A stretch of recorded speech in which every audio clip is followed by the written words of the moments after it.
So I've been on a journey really since 2018 to find out who I am.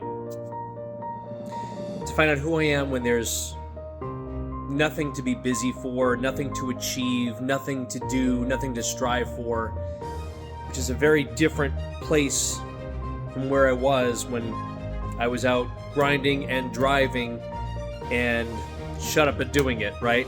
Name of the podcast.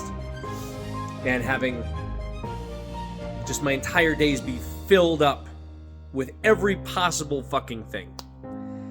Meetings from 7:30 a.m. until 6:30, 7 o'clock, and then I'd go to a networking event at night. And it didn't change much when I get married the first time or even the second time, and ultimately had kids. But needing to prove myself without knowing it, right? And this has become the whole journey, the whole discovery as to who I've been becoming. Since 2018, there have been a series of massive deaths, literally the pain of going through something that is so unbelievably hard in order to come out on the other side. And what that has done is it's led me into this place of deep transition. I used to call it temporary states of chaos. And a lot of times I feel maybe it's a permanent state of chaos. My desire and need to control, to plan, to make sure I controlled the outcomes of everything that I did in work, in my personal life, even with my body, right? Our sense of control over how we can actually fix and make ourselves more fit. And why can't we just apply that to every other element of who we are? And it just got me to really go deep down and think, right? Who am I when there's nothing left to prove? Who are you when there's nothing to prove to anybody? Deep down, we have a lot of stuff from our childhood that comes up for us. Deep down, we might have been taught, right, as kids, that in order to be loved, we have to do things. We have to be smart. We have to not show a whole bunch of emotion, right? We have to monitor our parents' emotions and make sure they were okay. We had to protect ourselves. A lot of us had trauma. And some were deep trauma, right? So what did we do then? What did our brain come up with to help protect us as a little kid? What programs and stories and a subconscious and even limiting beliefs or beliefs at the time served us? And once you are awakened to the fact that we have these stories and subconscious programming, you go on a journey. You go on a journey and start asking those questions. Who are you if you couldn't fail?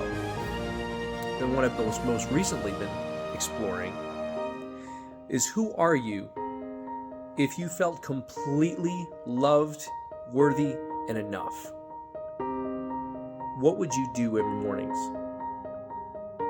What would you do during your day? What would you be doing in your work?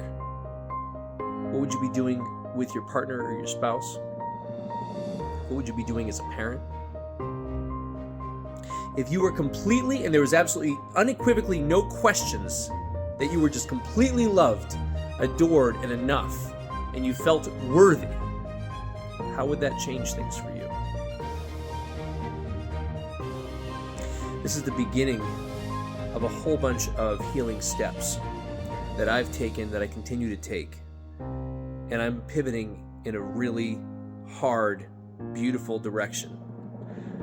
And it's funny because as the people who are going through these soul journeys realize, right, as you start to be awakened to who you really are, my friend Steve said, "Congratulations and my condolences." The further along this path you go, the more you realize how very little you actually know. And the more you realize there's a lot there. There's a lot to uncover, a lot more than you think, because a lot of you, and like me, have been hiding and sedating for years and years and years and years, and not necessarily with alcohol, porn, or what the normal people, right? Not necessarily gambling, any of that, but what about just work? What about just busying ourselves every single day? What about fitness? Going to the gym, overly going to the gym, right? Like 7 days a week, 3 hours a day, that's sedation. You can also sedate with meditation or even yoga. It's a wonderful and beautiful introduction if you haven't sat with yourself and understood what movement can do with your body and your mind. At the same time, if you overdo it, you might be running from something. What are you running from? Take the time. Be with yourself. Start looking into where these stories have come from. Do you actually feel worthy? What is it that you need?